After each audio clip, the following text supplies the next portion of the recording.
Hey, what's up, Market Moose? Mike from the Moose on the Loose. I hope you are doing well today. When it comes down to investing, I think that less is more.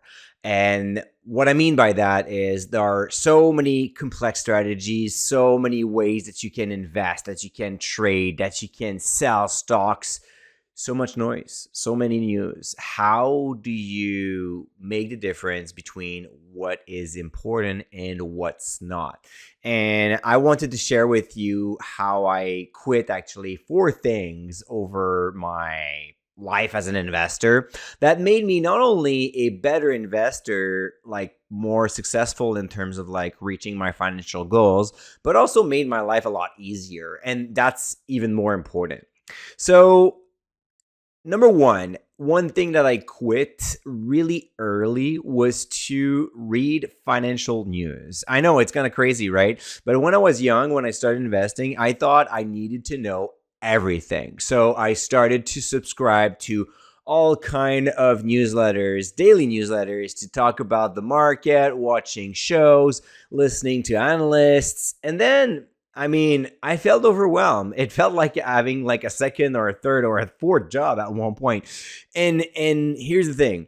I got that trick from Tim Ferriss, the author of The 4 Hour Work Week and plenty of other great books after that.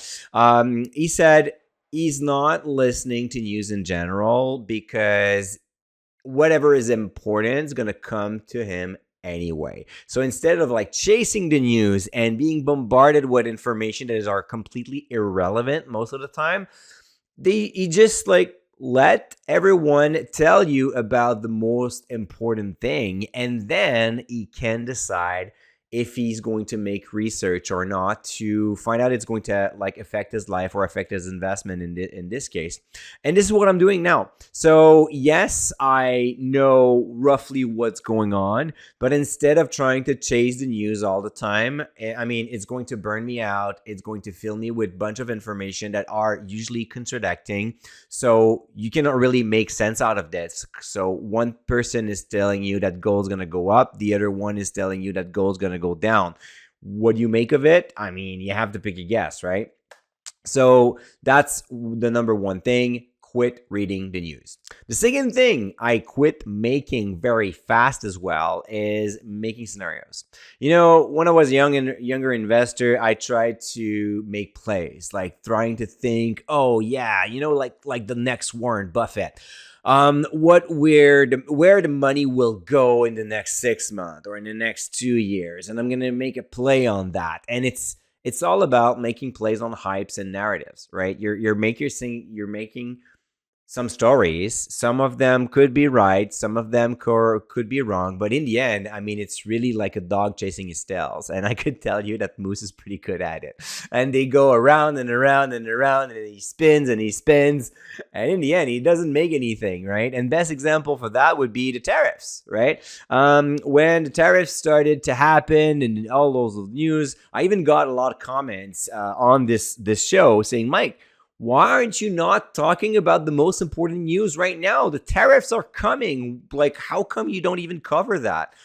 And I was like, that's just pure noise. I'm sorry, but there's no scenarios that you can make. And actually, fast forward today, between January and October, how many times those tariffs have changed? And end of the story, the stock market is up. So yeah, you're going to tell me about, oh yeah, the stock market went down for a few, what, 2 weeks in April?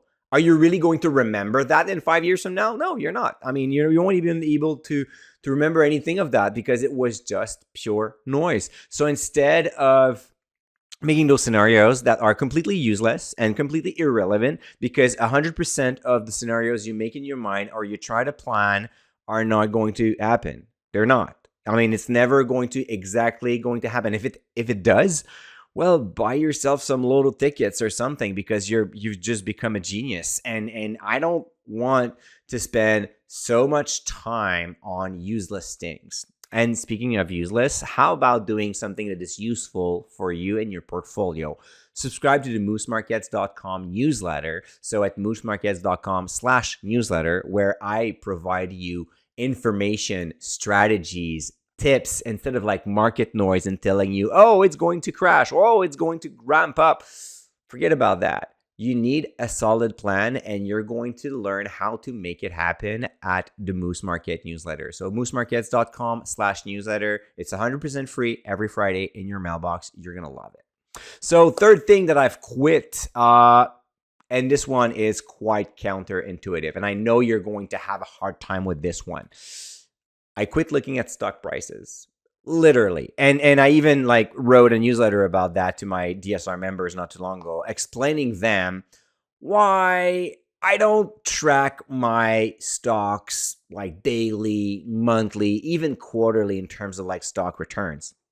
I look at the portfolio value. I do a quarterly review, but I don't look at the stock price. Why? Because it's irrelevant. It's completely irrelevant. Yeah, sometimes it's going to jump and then sometimes it's going to drop. But really, what really matters are the financial metrics. It is the investment thesis, the narrative behind the stocks.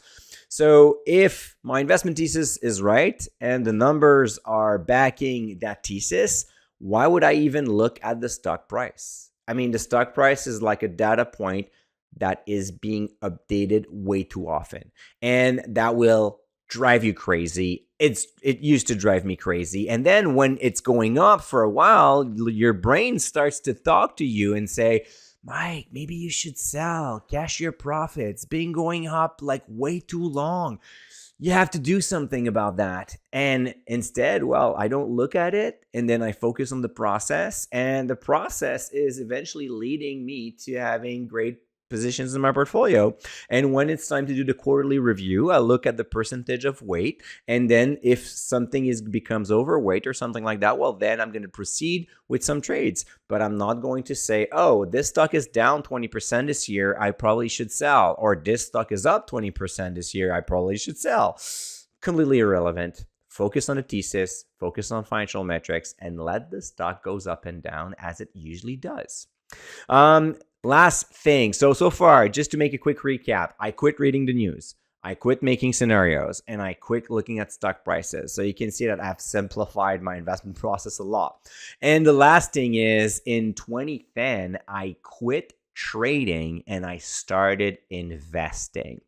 So I started investing in 2003. So between 2003 and 2007, I borrowed $20,000, started to invest that money in the market using leverage, bought my first house, built a great cash flow, a great cash down for the first house actually in 2006, and then sold that house, bought another one, kept on investing, was really, really aggressive. And back then, I thought I made it happen, It was like double-digit profit after double-digit profit. I mean, between 2003 and 2006, I was more than up like that. Like it was triple-digit. I just like created so much value out of like that leverage. It was crazy. But the truth is, between 2003 and 2006, those were like super easy years to invest. Kind of remind me of like the past 3 years, right? If you started investing in 22, 23, and then you're looking at your portfolio right now, chances are you feel like a genius because everything goes up, right? You could have invested in pretty much any single strategy that you may think of. It's going to be positive. And then you're going to be thinking, oh, wow, that's crazy. So I'm great. Well, maybe yes, maybe no. But those 3 years means nothing. So during those years, I was buying, selling, like watching the news, like actually pretty much everything that I did that I was telling you about today that I quit. It went well, but it was super time consuming. Back then was nice. I was young. I didn't have kids. So I had plenty of time to do that. And then in 2010, I mean, after 2 kids, after doing my MBA and my certified financial plan and title, I thought, maybe it's time to slow down a little bit. Maybe it's time to have a real strategy so I don't have to spend 4 hours a day working on my portfolio and rather put less than 4 hours per quarter to do that. And then I build that strategy, and it's been 15 years I focus on dividend growth investing. And of course, I'm not telling you this to say, oh, you should scrap your strategy and go for mine. The point is to find a strategy that you understand, that you believe in, and that you can stick to it. That is the most important thing. So many times I see investors going from one strategy to another every like 3, 4, 5 years because they're just looking back and they're thinking, oh, that worked, so I'm going to change. Well, if you keep doing this, you're always going to lag behind and you're going to lack of conviction. Instead, take a little bit more time to lay out a real strategy, create some investment rules, and then you can move forward with that. So those are the 4 things that I've quit. And I'm curious to know if you have quit anything on your side. So as you know, now the Moose on the Loose podcast is also on YouTube. So if you're on YouTube, let me know in the comments, what have you quit that made you a better investor? I'm really curious to know what is your best trick there. All right, Moose, that's enough for today. We're going to talk again tomorrow. Until then, don't forget to stay invested.